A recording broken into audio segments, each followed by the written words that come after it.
Hakajialang 30th Northeastern Regional Power Committee NERPC of Northeastern States kabalapan long hakakat lai bat kat South Regunai wing araja arpusan Hasrinagar banyak kren halor ki mat ki biya day bat ka Bording umentri ubrik mi yakatanat Bording ka sorkar jala uba Metbah lingdo uba dayru chairman ka NERPC ula banjor ya ka Donkam ban Pynbha ya ki kor ki bor ki bamenta hakabiya day bat ka Bording bat ban bujli ya ki Jingtreikam ki barem knang ban Kyntiew ya ka Jingtreikam Hapasyam ya kabenta ban kran hakani ka jialang uba Metbah lingdo uloong baga Meghalaya kala Kyrwoh hakabiya day bat ka clean energy hakabaula pentim badangshan kala laban IT ya artli ki hydro project shaki private developers Nalor kata uloong ru ba wat la ka than chatay lammi ngi ka haban mat shibon ki jing e namar ka jinglong jingman ka jaka hendrai ka don ya ka jingla ban Pynmi ya ka Bording lingba ka kabala ban wanra jingman to ya ka ribaro ka way I would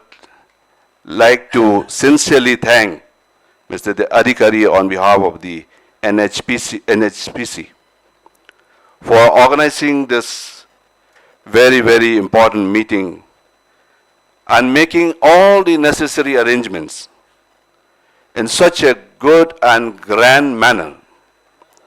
And I also take this opportunity to thank the NERPC for the continuous support and assistance in the power sector to the benefit of the people of our region. I once again, on behalf of the people of Meghalaya, extend the heartiest and warmest greetings to all the participants of this meeting. And I'm sure that the deliberations in the meeting shall be fruitful and translate into significant improvements in the power sector of the northeastern region. I have to be honest that this being my first exposure to such an intellectual forum of power system engineers from different organizations, it really gives me a great pleasure to be a part of this warm and august gathering. And it is my earnest hope that through this particular platform, we will be able to meet the challenges faced by the power sector, especially in the hilly terrains of Northeast.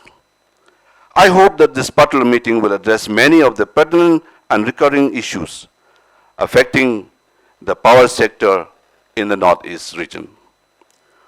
While the Northeastern states often face many challenges due to the geographical isolation and topography, the region is, however, blessed with vast hydro potential which can contribute to regional and national growth, as mentioned by my colleagues.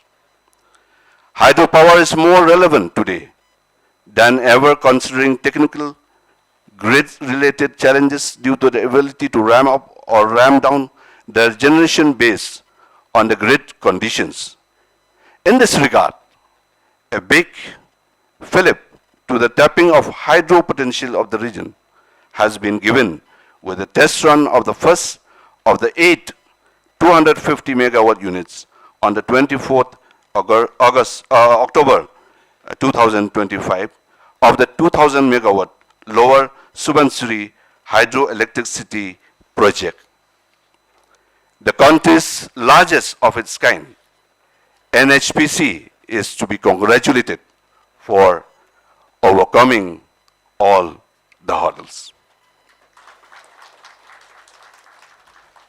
I'm happy to inform that Meghalaya, in terms of making its contribution towards the green and clean economy, that is where we focus in our state, has recently awarded 2 small hydro projects with cumulative capacity of 37.5 megawatt and a large hydropower with a capacity of 270 megawatt to private developers.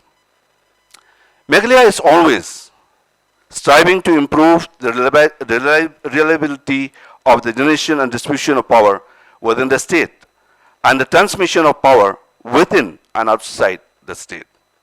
The State Load Dispatch Center is always working to maintain the grid discipline by managing the demand and supply in conformity to grid standards.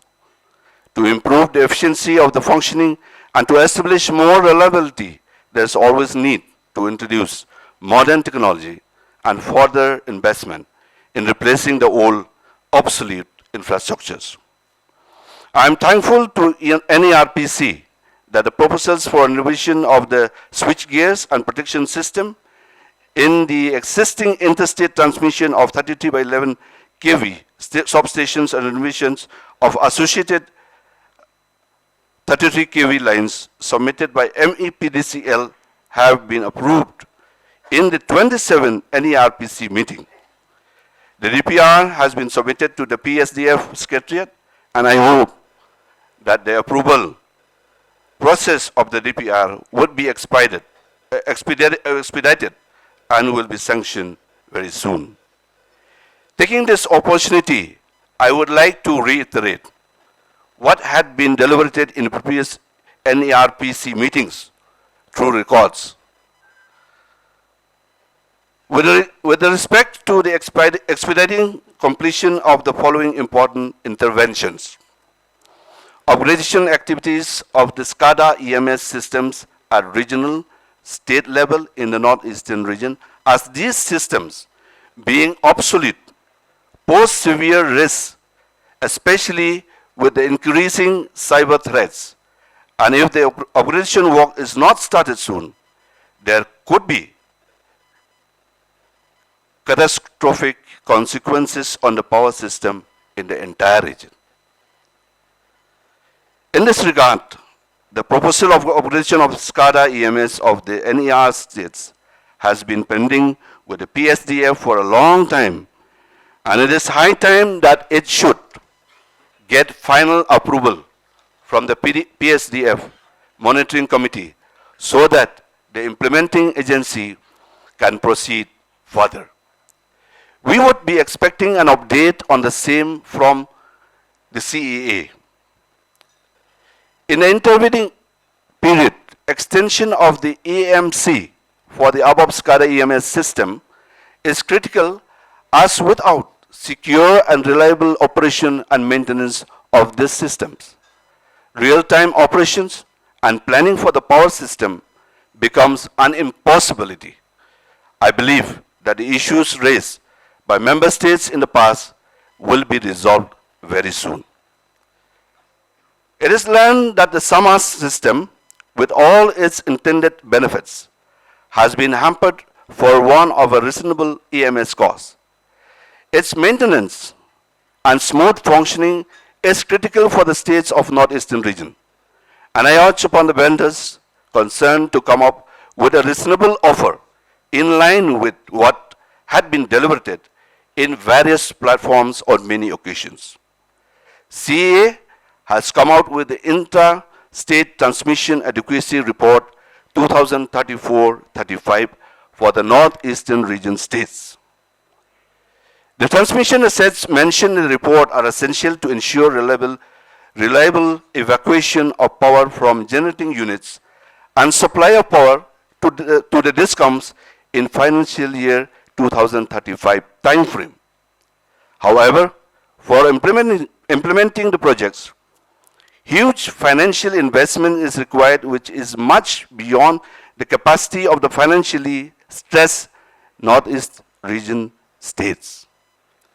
Under these regulations, the reserve requirement for the state of Meghalaya for financial year 2025-26 has been set at 155 megawatt combined of SRAS and TRAS, which is almost 50% of the installed capacity of the entire state. It is pertinent to mention that Meghalaya has only hydropower plants, and the availability of water is dependent on a good monsoon. The storage capacity of main reservoirs and those with small bondage.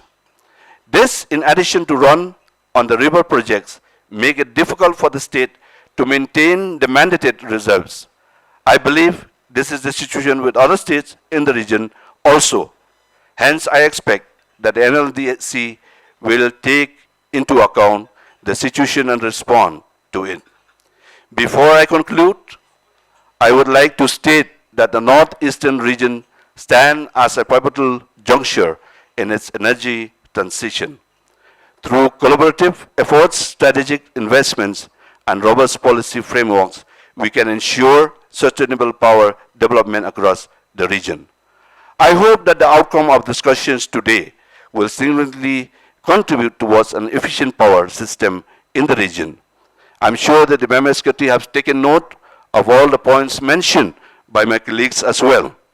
And this is imperative if we are to achieve our common objective of providing 24/7 power for all at an affordable price. Habatin, Metbah ki kashab plus F. Ka plus F? Hakabam bangibam dunaki eki batay kamet. Namar kata habathiru atau kau kamlu ka umpnyang kadut pet ya kashab plus F hakajingsom. Yaki nutrient kumki vitamin bat ka ayan la icon diat bat akabatau bha kam kata ikadur jengki marbam kajing mat lani ka rukom shed yaki. Balehi banai kita. Kadon ka we kajing mentoy bakongsan. Ka kot ka kia.